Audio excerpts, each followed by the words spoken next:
While us normies are looking forward to everything happening in 2026, our newsletter editor and resident galaxy brain, Rob Kachelriess, is looking ahead to 2028, which he says is going to be a huge year for our city. So today on CityCast Las Vegas, I ask Rob about all the changes coming to Las Vegas in 2028. It's Wednesday, January 14th. I'm Sonja Cho Swanson, and here's what Las Vegas is talking about.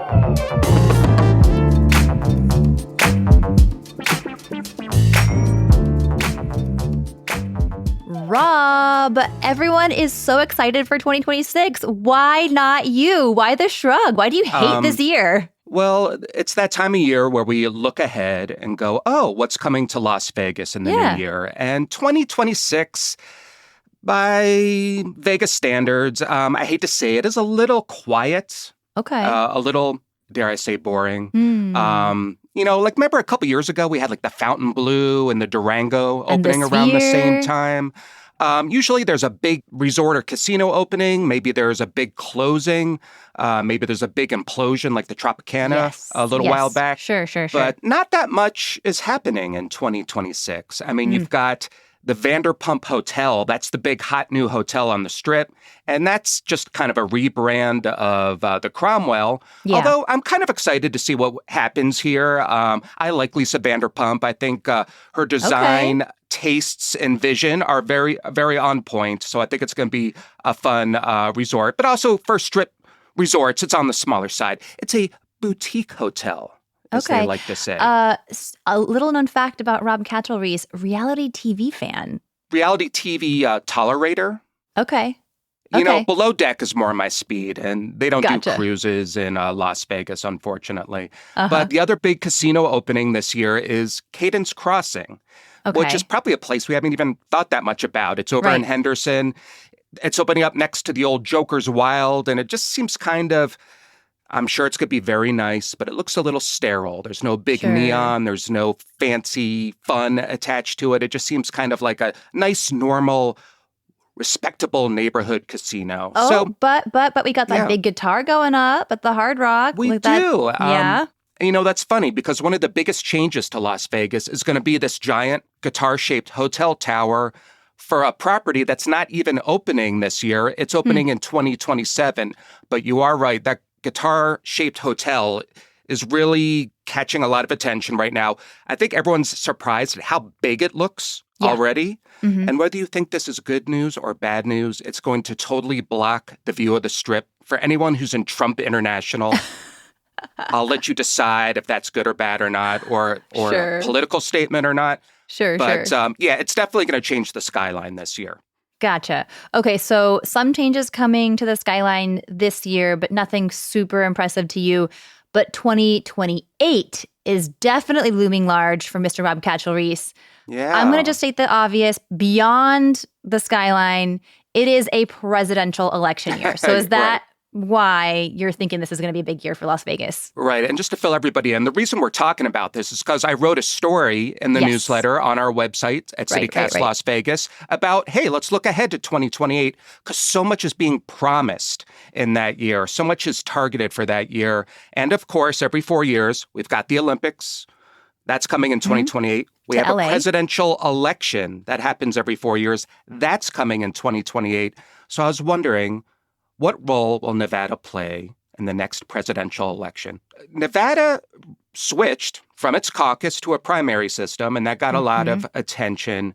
And a lot of people are now pushing for Nevada to be the first primary of the season, especially when it comes to the Democratic Party. And it's getting a lot of traction because Nevada is seen as a very diverse state. It's seen as a very working class state.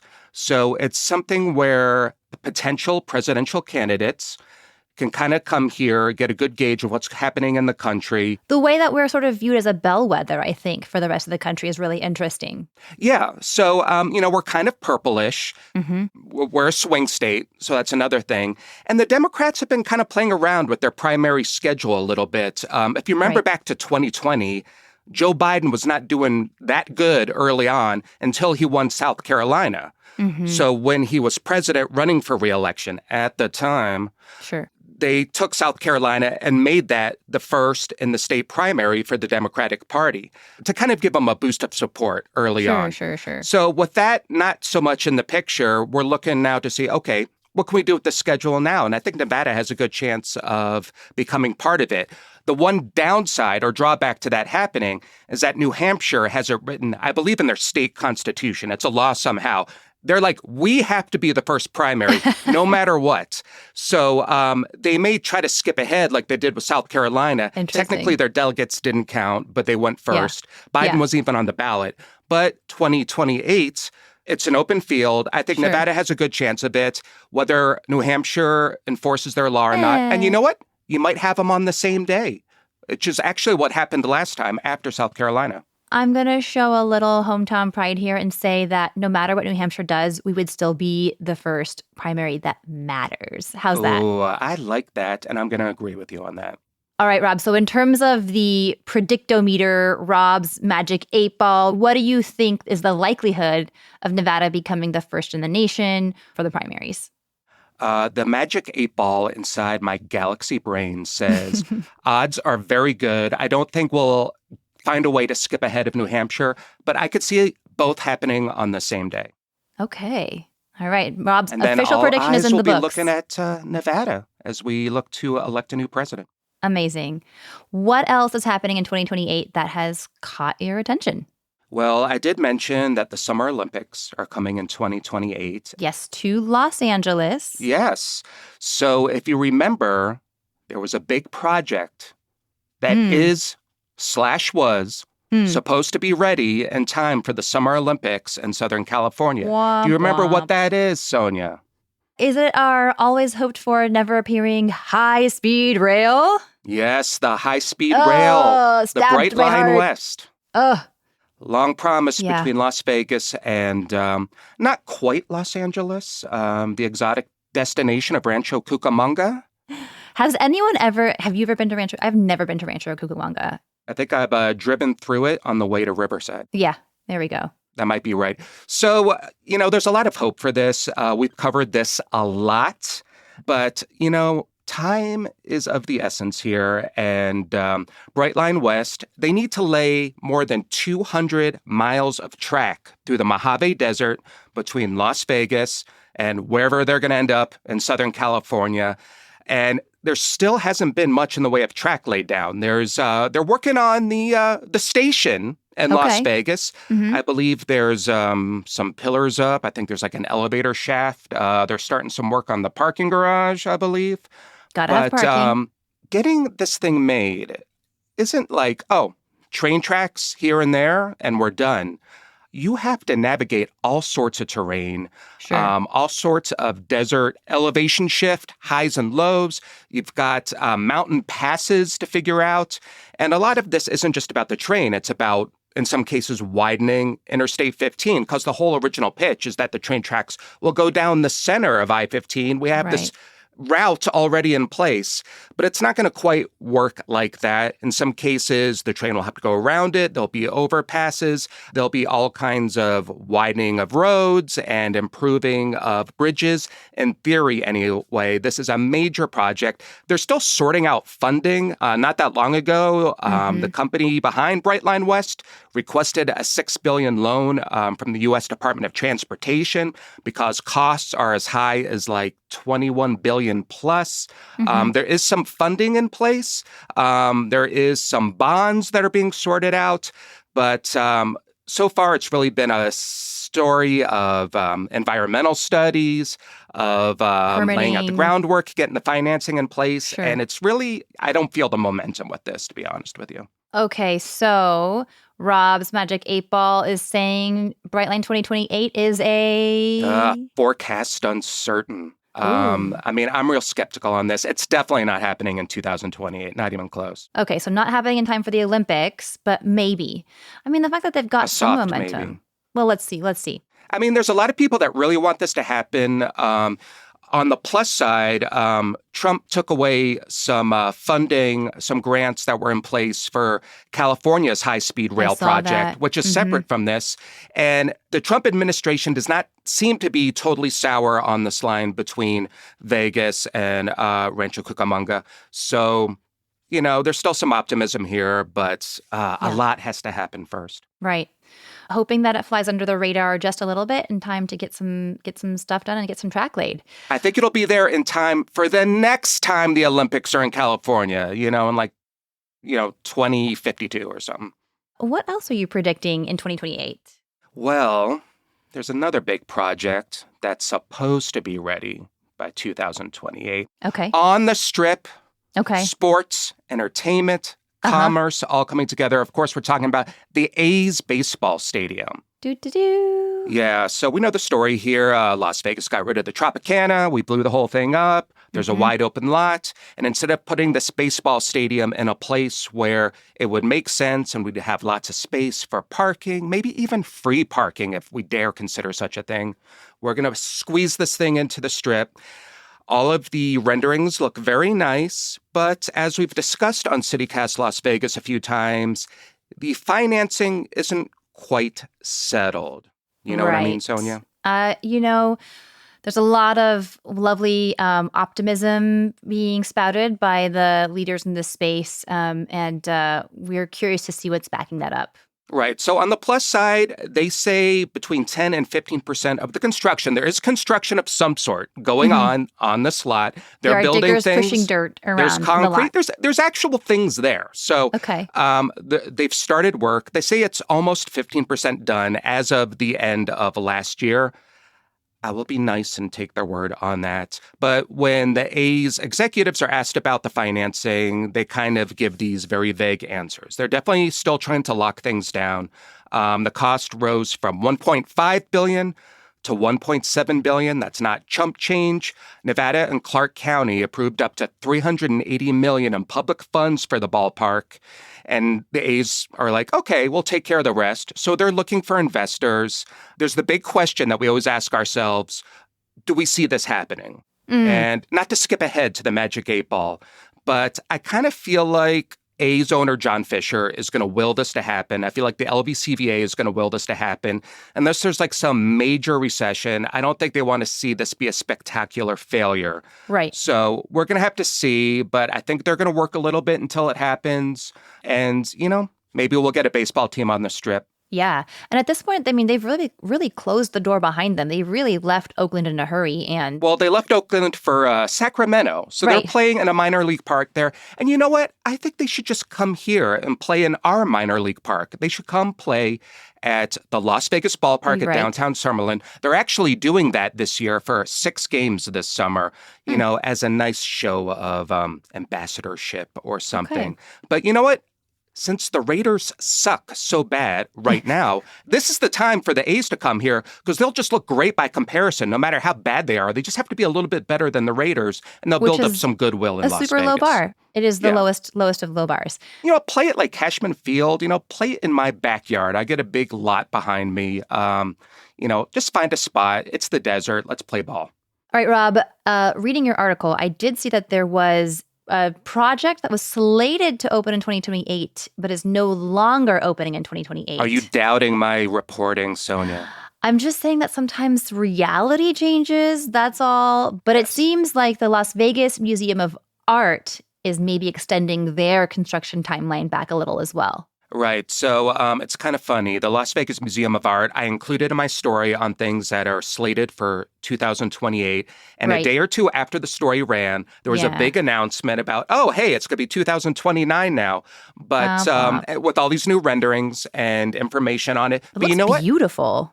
That's not a bad thing. It's not like the Bright Line where we're in a sea of confusion. This is part of the process. This is a good thing that's happening to the Las Vegas Museum of Art. So they released these beautiful renderings. So architect gorgeous. Francis Carre, who is an African architect who uses kind of nature as inspiration for his structures, is behind this. And it just really looks great. They're going to be using locally sourced stone to build this thing. According to the renderings, it's this nice kind of golden brown color that's inspired by the desert. There's going to be African trees outside. There's going to be overlap to shade people outside because it's hot in Vegas. But it's just a beautiful looking 60,000 square foot building. It's in Symphony Park, which is a growing cultural hub for downtown. I mean, everybody is behind this thing, and we're partnering with the Los Angeles Community Museum of Art. So it's like real people involved in this, real partners. And a big part of this is that Elaine Nguyen, this is really like her last big project before her passing. I mean, she made this possible with her own private donation.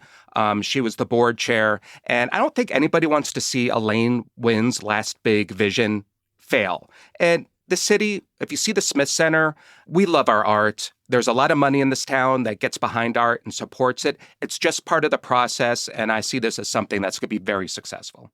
Yeah, and we've needed something like this for such a long time. I mean, Reno has a museum of art, but Las Vegas, we have galleries and we have smaller museums. We have the Barrick Museum at UNLV, but yes. But as far as kind of like a fully accredited, standalone museum of this scope, I mean, this is really something that Vegas has needed for a long time. Yes. So it's about time we all got behind it. Oh, and I should also mention the Rita Dean and Abbey Museum, incredible art space as well, dedicated to a single artist. But yes, something like this is very different. Okay, rapid fire 8-ball on Museum of Art. Hard yes. Hard yes. Okay. But a year later. Love to see it. 2029.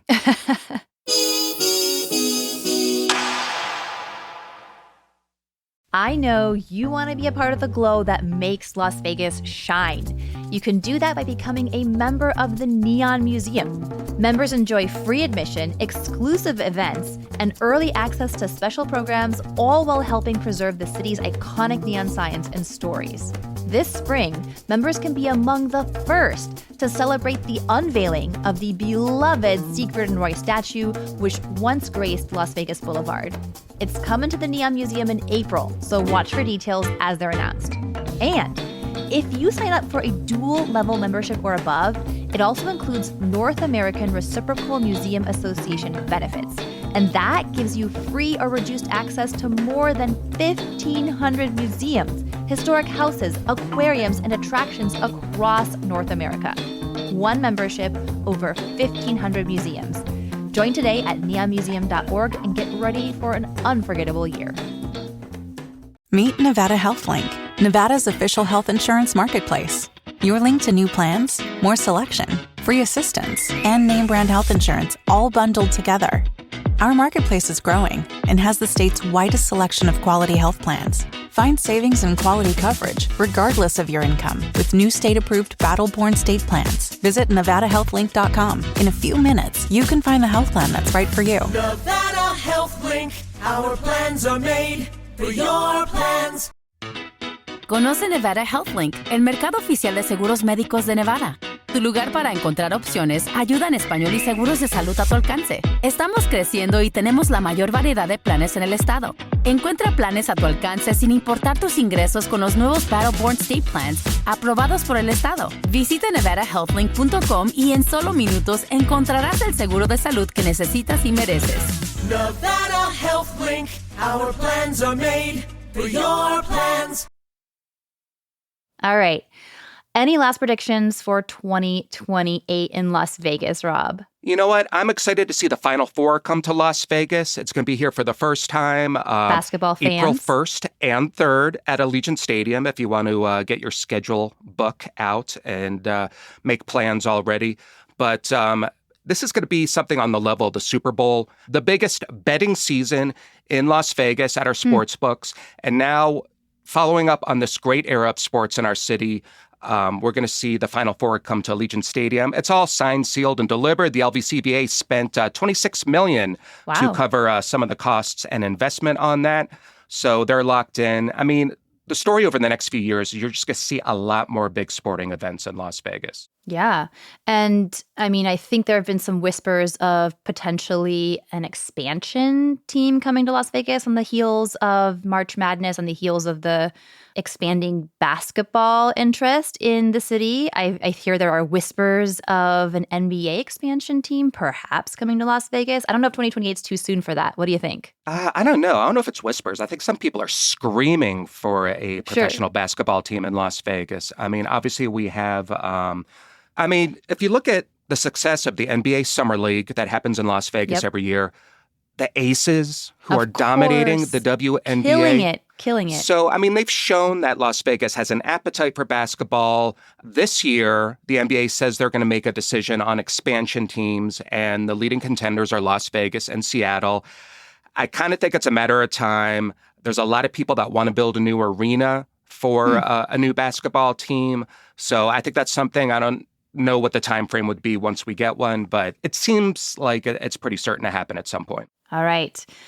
Anything happening kind of more locally, like off the Strip? Well, not everything has to be about sports and entertainment. What I'm really excited about, every now and then, So our buddies at The Space, an off-strip kind of art and entertainment facility that hosts Monday's Dark. Monday's Dark, yeah. Mm-hmm. Right, so which raises money for a different charity or a different cause every other Monday, using the best in our entertainment world here in Las Vegas to perform on their nights off. That's why it's called Monday's Dark. So they're in the process of getting ready for the Space 2.0. Okay. Which is just going to be down the street on the corner of Polaris and Harmon.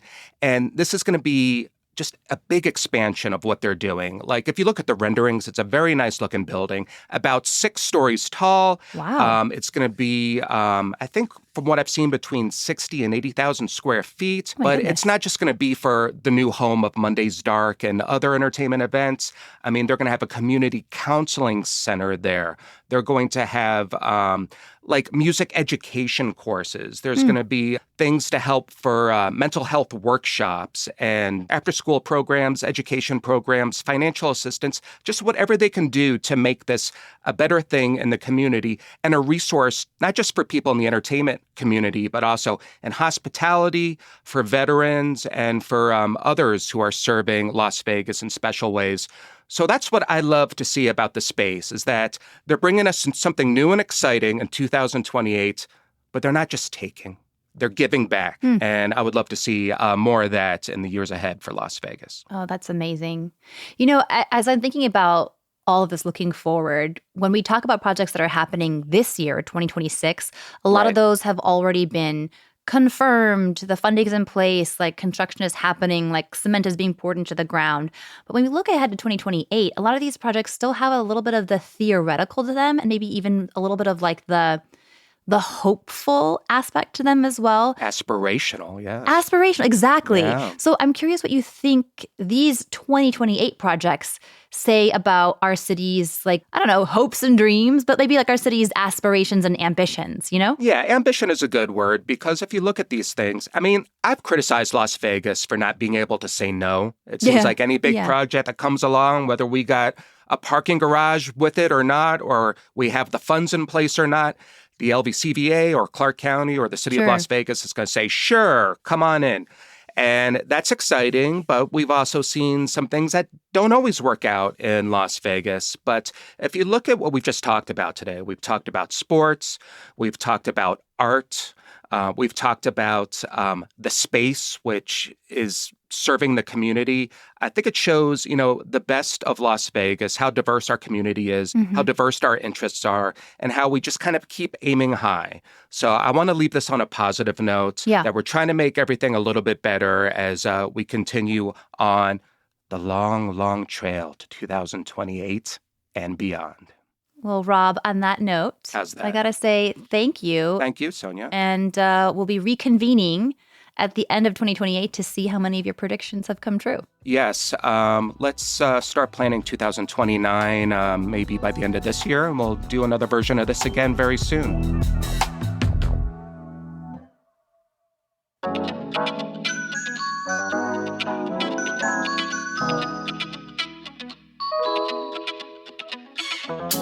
And that's all for today here on CityCast Las Vegas. If you enjoyed the show, why not tell a friend, rate the show, leave us a review, and subscribe to our morning newsletter. Don't forget, you can support this show and get some great perks by becoming a CityCast Las Vegas neighbor at membership.citycast.fm. We'll be back tomorrow morning with more news from around the city. Take care.